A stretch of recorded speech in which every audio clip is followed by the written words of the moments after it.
दूसरा चैलेंज जो हमारे लिए 1 साल से ऊपर से बना हुआ है वो है एफआईआईज की बिकवाली। क्या फाइनली लगता है कि ट्रेड डील का उन्हें भी इंतजार था और अब उनके मूड में 360 डिग्री टर्न अराउंड दिखेगा? बहुत बढ़िया सवाल है। और अब जो बाजार के लिए आखिरी बाधा, आखिरी प्रश्न दो ही बचे हैं। उसमें एक है एफआईआईज की बिकवाली और दूसरा कंपनियों की कमाई को लेकर। ठीक है, तो कंपनियों की कमाई का विश्लेषण तो पूरा तिमाही नतीजे खत्म हो जाने दीजिए। इस बार के रिजल्ट जो आ रहे हैं दूसरी तिमाही के कंपैरिजन में देखा जाए तो ठीक ठाक आ रहे हैं, कोई बड़े एक्सीडेंट नहीं, कोई बड़ी वो ऐसा नहीं है।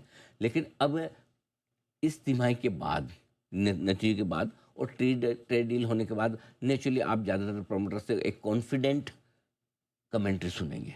क्यों कि भारत ने वो सब कुछ जो करना चाहिए 2026 में, इस साल, इस बजट में भी, इस साल भी, वो सारा काम 2025 में कर दिया है। चाहे वो इनकम टैक्स की स्लैब जो 12,75,000 तक टैक्स नहीं लग रहा है, tax rate cut, income tax rate cut, ब्याज दरों की कटौती, ठीक है, 5 बार ब्याज नहीं घटा रहा, फिर आपका जीएसटी का कट, तीनों आपको फ्रंट लोड करके दीजिएगा। बोले 2026 में जा रहे हो, ये 25 से लेके जाओ, बड़ी यात्रा पे निकले हो, लेके निकलो, काम आएंगे। वो सब आपके पास है, अभी ऑलरेडी है। अब आपको सिर्फ नतीजे चाहिए जो शायद इस तिमाही से अगली तिमाही से आना शुरू भी हो जाएंगे। पहली रिस्क वो फ्यूचर, इसका जवाब आपको कुछ समय मिले। दूसरा जो एक तिमाही में इसका जवाब मिल जाएगा, लेकिन दूसरी जो रिस्क है उसका जवाब 1 हफ्ते में मिलने वाला है। क्या? और वो एकमात्र रिस्क है, वो एफआईआईज का एक्शन। एफआईआईज जुलाई से लेकर अब तक हर सीरीज की शुरुआत 20% से कम एफआईआईज लॉन्ग पोजीशन पे कर रहे हैं, यानी कि लगातार जुलाई से शॉर्ट चल रहे हैं 5-6 महीनों से। ठीक है, अब क्या एफआईआईज का मूड सुधरेगा, जो आपका सवाल है। नंबर 1, पहले तो ये बता दीजिए, ये ट्रेड डील है, कुछ तो अंदाजा कल बाजार को लग गया था। हल्का फुल्का अंदाजा था, मैं ये नहीं कह सकता नहीं था, क्योंकि कल सुबह जिस तरह से एकदम बाजार खुला, थोड़ी सी देर वोलेटाइल रहा, लेकिन उसके बाद उसने रफ्तार जिस तरह से पकड़ी कि मजबूती होती दिख रही है। और वो लग रहा था कि नहीं तो जनरली ये ऐसा बजट था जिसमें एफआईआईज बहुत एक्साइटेड नहीं होते, यार ऐसा बजट है मैं कूद के खरीद लूँ, सारी शॉर्ट काट लूँ, लेकिन उसके बावजूद। और दूसरा आपको याद होगा, कल सुबह एक अच्छी रिकवरी तो आई, लेकिन इस रिकवरी को पूरा अदानी ग्रुप के शेयरों ने लीड किया। और आपको एक चीज़ और याद होगी, मैं बार बार लगातार कहता है कि जब भी डील होने के संकेत आते दिखेंगे, आपको अदानी ग्रुप के शेयर जोर से चलते हुए नजर आएंगे और डील के बाद भी जोर से चलेंगे। और कल अदानी ग्रुप के शेयर ने पहले से वो इंडिकेशन दिया। अच्छा, कल कोई बड़ी खबर नहीं थी अदानी ग्रुप के शेयरों के, नतीजे में आ जाएंगे अदानी पोर्ट के। कल मैंने Adani port stock of the day भी दिया था कि एल&टी और अदानी पोर्ट।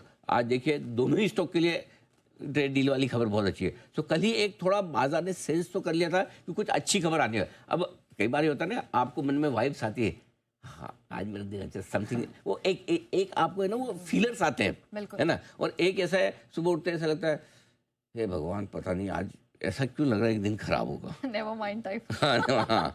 सो आज कल वो अच्छी खबर आने वाला सीन, वो फील आ गया था स्क्रीन देखकर और इन शेयरों को देखकर। बिल्कुल, हमने इस बारे में चर्चा भी की थी और अच्छी खबर की आहट को सबसे पहले जी बिजनेस ने पकड़ा। अदानी ग्रुप जिस तरह के संकेत दे रहे थे, उसको सबसे पहले पकड़ के आपके सामने बतौर स्ट्रैटेजीज रखा। ट्रम्प के क्या क्या पॉजिटिव बयान है।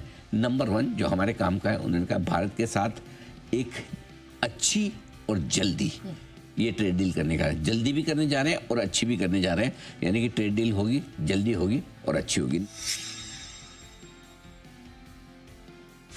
जिस दिन ट्रेड डील होने का संकेत हो, आपको कुछ समझ में आए नहीं आए कि क्या लेना है, तो आपको अदानी ग्रुप के शेयर लेने में, आज से पहले भी बोल चुका हूँ, आज फिर बोल रहा हूँ, ट्रेड डील होने पर सबसे ज्यादा पॉजिटिव तरीके से भागने वाले ये शेयर होंगे, भले डायरेक्टली इनका ट्रेड डील से कोई लेना हो न लेना हो।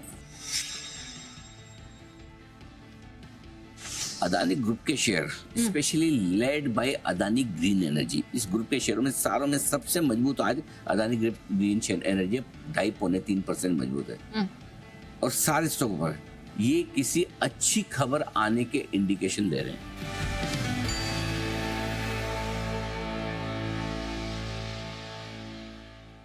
तो इसी तरह नंबर 1 चैनल के साथ में रहेंगे तो आपको समय से पहले ही अंदाजा हो जाएगा कि क्या कुछ बड़ा होने वाला है, ताकि आप एक इन्फॉर्म्ड डिसीजन ले सकें। अच्छा सर, अब डायरेक्टली सर आगे बढ़ते हैं और तो अब एफआईआईज के एक्शन का जहाँ तक सवाल है, सबसे पहली चीज तो ये कि एफआईआईज की शॉर्ट कवरिंग तो होगी।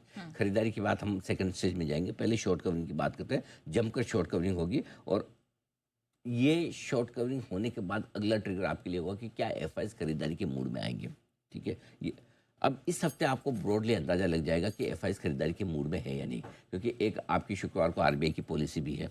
वो छोटा ट्रिगर, कोई बहुत बड़ा ट्रिगर नहीं, उससे कोई खराब या बहुत अच्छा हो जाने वाला नहीं है। लेकिन अब आरबीआई के पास एक कुशन और हो जाता है, क्योंकि आज जो रुपया मजबूत होगा, रुपया मजबूत होने, क्योंकि जब भी आप ब्याज दरें घटाते हैं तो करेंसी कमज़ोर होती है। अब ऑलरेडी आप 92 पे लाइफ लो पर चल रहे हैं, वहाँ पर आप और करेंसी कमज़ोर नहीं करना चाहेंगे। तो अगर आज 1 से 2 रुपये अगले 1-2 दिनों में करेंसी मजबूत हो जाती है आज कल में, तो आपके पास रेट कट के लिए एक गुंजाइश बन जाती है, पहली चीज़। दूसरा ये कि इस हफ्ते ये भी पता चल जाएगा कि एफआईज का मूड बदल रहा है या नहीं बदल रहा है। इस बड़े उछाल का फ़ायदा सिर्फ वो अपनी और शॉर्ट बढ़ाने में लगाते हैं या फिर कुछ और सोचते हैं।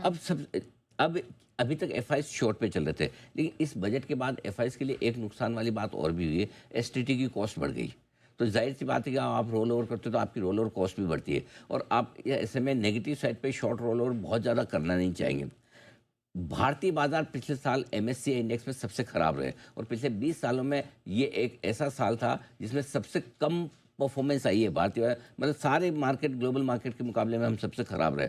कोई बड़ी बात नहीं है, और यहाँ ये मैं एक बड़ा स्टेटमेंट दे रहा हूँ कि इस साल भारतीय बाजार एमएससीआई इंडेक्स में सबसे बढ़िया परफॉर्म करने वाले बाजार बन सकते हैं, क्योंकि एक आपकी अंडर परफॉर्मेंस है, दूसरा जो जितने बढ़िया काम आपको करने थे वो पिछले साल कर दिए, और अब ये ट्रेड डील होने के बाद अब आपको सिर्फ एक ही चीज़ डिलीवर करनी है, वो है कंपनी के अच्छे नतीजे, जो मैं उम्मीद करता हूँ कि चौथी तिमाही, ये वाली जो मार्च वाली तिमाही है, इसमें आपको वो असर देखने को मिल जाएगा। बाकी इकोनॉमी के फ्रंट पे आपको वो सब कुछ मिल चुका है, जो बूस्टर डोज मिल चुका है वो सब मिल गया। अब आपको जो सेक्टर्स एक्सपोर्ट ओरिएंटेड हैं या एक्सपोर्ट करने वाली कंपनियों के साथ बिजनेस करते हैं, उनके लिए अब अनिश्चितता खत्म होने का ये बड़ा फायदा मिलेगा। ठीक है सर, अब सीधा स्ट्रैटेजीज की तरफ बढ़ते